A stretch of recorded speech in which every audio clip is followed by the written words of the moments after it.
मैं doctor RP. Singh आपका अपने YouTube channel doctor Raghav Ayurveda शक्ति में स्वागत करता हूँ। व्यक्ति के प्रकृति और कई कारणों के आधार पर चिकित्सा पद्धति निर्धारित की जाती है, इसलिए उचित औषधि और रोग के निदान हेतु उपयुक्त चीज़ों पर अवश्य विचार करें। आयुर्वेद में एनीमिया को पांडु रोग के रूप में जाना जाता है। इस रोग में खून में हीमोग्लोबिन की मात्रा घट जाती है। त्रिदोष में से किसी एक दोष या तीनों दोषों के खराब होने पर एनीमिया की शिकायत हो सकती है। कृमि या बीमारी जैसे कि पीलिया, बवासीर, सर्जरी या दुर्घटना में ज़्यादा खून बहने की वजह से एनीमिया की बीमारी हो सकती है। एनीमिया के प्रमुख लक्षणों में त्वचा और नाखूनों के सफ़ेद पड़ना, थकान, भूख में कमी और दिल की धड़कन कम होना शामिल है। इसके उपचार में खून में हीमोग्लोबिन के स्तर को बेहतर किया जाता है। पांडु रोग के इलाज के लिए पंचकर्म थेरेपी में से मृदु विरेचन कर्म किया जाता है। इससे पहले स्नेहन यानी तेल लगाने की विधि और स्नेहपान यानी तेल या घी, क्लेरिफाइड मक्खन, वसायुक्त मक्खन से दूध के ठोस पदार्थ और पानी को निकालने के लिए दूध के वसा को हटाना कर्म किया जाता है। जड़ी बूटियों और मिनरल्स जैसे कि लौह, अमलकी, अंगूर, अनार को घी के साथ चूर्ण के रूप में दिया जाता है। हीमोग्लोबिन बढ़ाने वाले कई मिश्रणों के साथ पिपली और सोंठ जैसी अवशोषण बढ़ाने वाली जड़ी बूटी दी जाती है। ये ब्लड काउंट्स यानी लाल रक्त कोशिकाओं, सफेद रक्त कोशिकाओं और प्लेटलेट से बना को बढ़ाने में उपयोगी है। आयुर्वेद द्वारा एनीमिया को पूरी तरह से ठीक किया जा सकता है। आयुर्वेद के दृष्टिकोण से पांडु रोग में रक्त की कमी के कारण त्वचा का रंग सामान्य से बदलकर सफेद हो जाता है। दोष के बढ़ने और अतिरिक्त पित्त बनने पर दिल में मौजूद पित्त दिल से जुड़ी धमनियों और नसों में पहुंच जाता है। ये एक वात दोष है जिसके कारण पित्त अपनी जगह से हटकर पूरे शरीर में फैल जाता है। इसके बाद पित्त कफ को खराब कर त्वचा, खून और मांसपेशियों को प्रभावित करता है, जिस वजह से त्वचा का रंग सफ़ेद पड़ने लगता है। आयुर्वेद के अनुसार एनीमिया के 5 प्रकार हैं। वातज, वात एनीमिया का प्रमुख कारण है। ये आयरन की कमी वाला एनीमिया है जो कि सबसे ज़्यादा होता है। पित्तज, इस एनीमिया के प्रकार में पित्त प्रमुख कारण है। मेगालोब्लास्टिक एनीमिया को इस प्रकार में वर्गीकृत किया जा सकता है। कफज, कफज एनीमिया में कफ के कारण ये बीमारी होती है और ये एक जीर्ण बीमारी है। सन्निपातज, इस प्रकार का एनीमिया त्रिदोष के कारण होता है। इसमें लाल कोशिकाओं की कमी, थैलेसीमिया और अप्लास्टिक एनीमिया आता है। अप्लास्टिक एनीमिया इस रोग का घातक रूप है। अगला है मृदुभक्षण जन्य पांडु रोग। बहुत ज़्यादा मिट्टी खाने की वजह से ये समस्या होती है। इसमें अपच और कृमि संक्रमण हो जाता है। पांडु रोग के लक्षणों में रंग का फीका पड़ना और ताकत में कमी आना शामिल है। इसलिए एनीमिया की बीमारी में त्वचा और नाखूनों का रंग सफ़ेद पड़ने लगता है और थकान एवं ताकत में कमी महसूस होती है। एनीमिया से ग्रस्त व्यक्ति को अन्य द्वेष, खाने के प्रति अनिच्छा या खाना पसंद न आना, बदन दर्द और ज्वर हो सकता है। शारीरिक कार्य के दौरान सांस न आना और मांसपेशियों में दर्द महसूस होता है। अनुचित खाद्य पदार्थ जैसे मछली के साथ दूध, ज़्यादा खून बहने या कुछ पोषक तत्वों जैसे कि विटामिन B12, फोलिक एसिड और आयरन की कमी की वजह से एनीमिया की बीमारी होती है। बवासीर में खून बहने, कीड़ों या थ्रेड वर्म के संक्रमण के कारण पाचन समस्याओं की वजह से भी एनीमिया हो सकता है।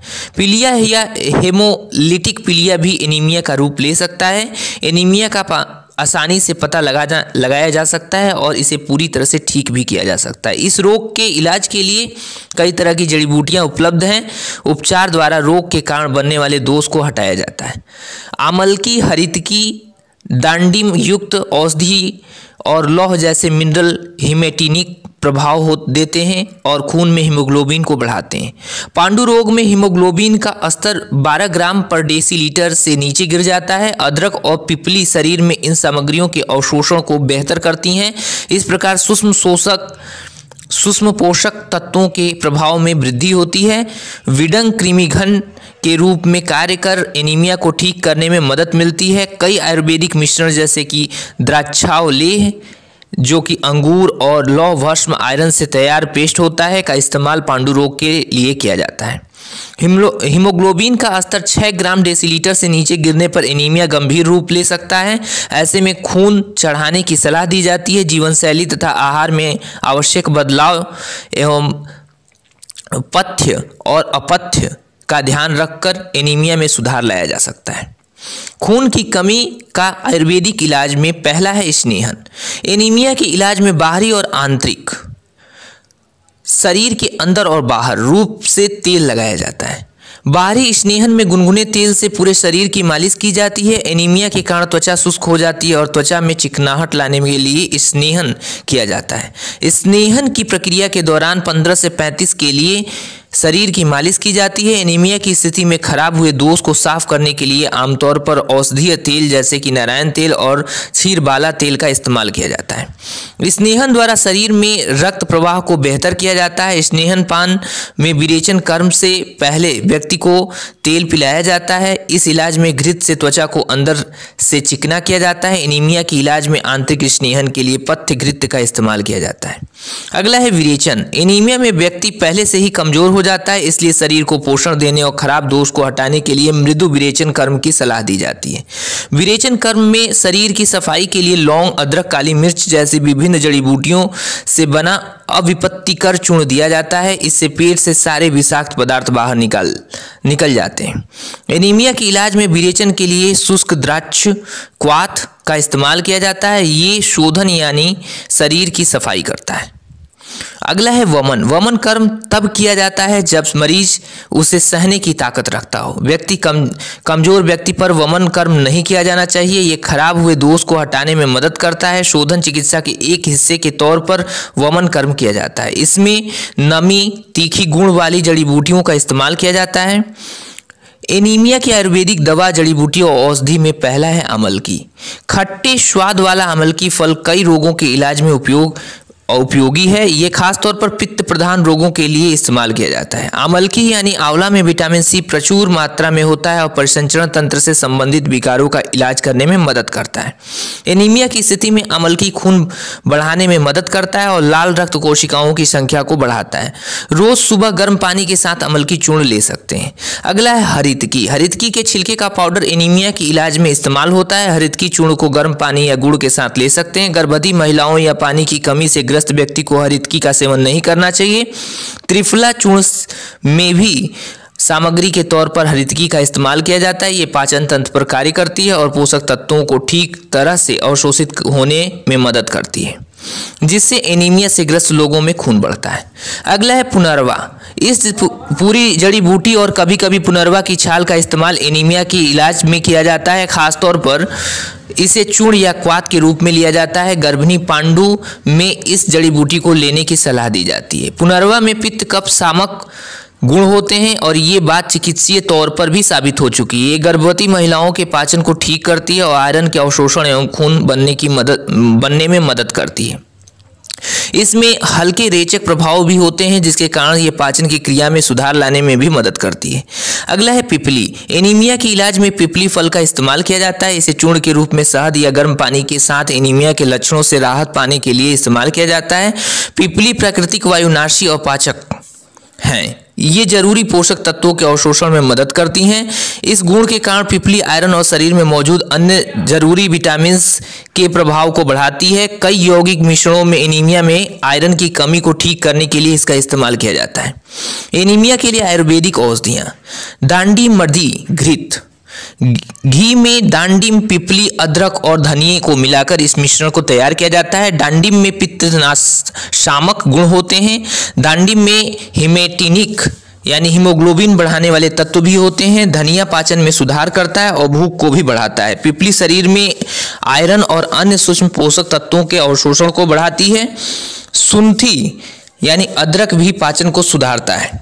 गर्भावस्था के दौरान एनीमिया में इस मिश्रण का इस्तेमाल किया जाता है। डांडिम की वजह से इस मिश्रण का स्वाद मीठा होता है। अगला है धात्री लौह। इस मिश्रण में अमलकी और लौह प्रमुख सामग्री के रूप में मौजूद हैं। इसके अलावा इसमें सुंठी, मारीच, पिपली और हरदिदा शामिल हैं। हिमेटिनिक प्रभाव की वजह से एनीमिया के इलाज में इसका इस्तेमाल किया जाता है। चूर्ण के रूप में उपलब्ध धात्री लौह को शहद या पानी के साथ ले सकते हैं। लौह रक्त धातु को बढ़ाता है और इस मिश्रण में हिमेटिनिक गुण होते हैं। मारीच, पिपली और हरिद्रा एनीमिया के लक्षण को दूर करती हैं और आयरन के अवशोषण को बेहतर करने के लिए अम्लीय परिस्थिति पैदा करती हैं। ये पाचन में भी सुधार करती है। इस मिश्रण के इस्तेमाल से एनीमिया के लक्षण जैसे कि थकान और त्वचा की चमक खोने की समस्या छुटकारा मिलती है। अगला है नवायश चूर्ण। इस मिश्रण में आमलकी, हरितकी, विभिदकी, सुंठी, पिपली, मरीच, चित्रक, मुस्ता, विडंग और लौह भस्म मौजूद है। नवायश चूर्ण हीमोग्लोबिन और सीरम फेरिटीन के स्तर को बढ़ाता है। आमलकी और मुस्ता में भी आयरन होता है, जबकि पिपली और मरीच आयरन के अवशोषण में मदद करती हैं। विविधकी में पाचन के लिए जरूरी विटामिन और मिनरल्स होते हैं। विडंग में कृमि घन गुण होते हैं। इसी वजह से एनीमिया के कारण हुए कीड़ों के इलाज में इसका इस्तेमाल किया जाता है। अगला है द्राक्षावलेह। ये एक गाढ़ा मिश्रण है जिसमें अंगूर, पिपली, यष्टि, मधु यानी मुलेठी, आमलकी, सुंठी, वंशलोचन, शहद और चीनी मौजूद होते हैं। द्रंश खून के लिए टॉनिक के तौर पर काम करता है। आमलकी में विटामिन सी और आयरन प्रचुर मात्रा में होते हैं। पिपली आयरन के अवशोषण को बढ़ाती है। अन्य मिश्रणों में एंटीऑक्सीडेंट गुण मौजूद होते हैं जो कि ऑक्सीडेटिव स्ट्रेस रेडिकल्स और एंटीऑक्सीडेंट्स में राहत दिलाते हैं। एनीमिया में क्या करना चाहिए और क्या ना करें? तो पुराने साली चावल, जौ, मूंग दाल और मसूर दाल खाएं। फल और सब्जियां जैसे कि गाजर, केला, गन्ने का रस, लहसुन, चुकंदर, मेथी, पालक, आमलकी, द्राक्ष, परवल खाएं। अपने आहार में हल्दी, सुंठी, गुड़ और शहद को शामिल करें। और क्या न करें? काले चने, विष, खट्टी चीजें, सरसों और हींग खाने से बचें। दिन के समय न सोएं। धूप में ज्यादा न निकलें। तनाव और गुस्सा करने से बचें। धूम्रपान न करें और शराब से दूर रहें। प्राकृतिक इच्छाओं जैसे कि मल निष्कासन और पेशाब आदि न रोकें। बहुत ज्यादा शारीरिक कार्य और आराम न करें। धन्यवाद।